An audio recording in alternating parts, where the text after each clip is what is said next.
যখন কোনো আশেক মদিনায় ঢুকে নজর যদি সবজে গম্বুজের দিকে গিয়ে পড়ে, তখন দিলের কান্না আর ওই বান্দা আটকিয়ে রাখতে পারে না। দিল ফেটে কান্না আসে, দিল ফেটে।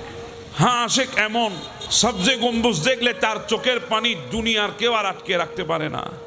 বেলাল ডুবতেছে মদিনায়। হায় আল্লাহ, জানি না বেলালের হৃদয়ে কেমন করছিল, কারণ আমরা কি নবীর আশেক, বেলাল তো অনেক বড় আশেক নবীর। কেমন করছিল জানি না।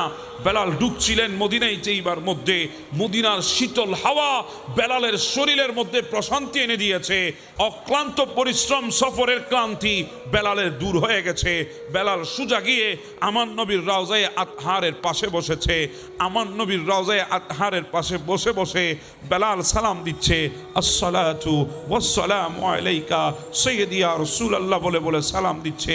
আমাদেরও তো দিলের তামান্না, প্রত্যেক আশেকের দিলের তামান্না, একজন ইমানদারের জিন্দেগির চাহত, জিন্দেগিতে একবার হলো মদিনায় গিয়ে নবীকে সালাম দেবে।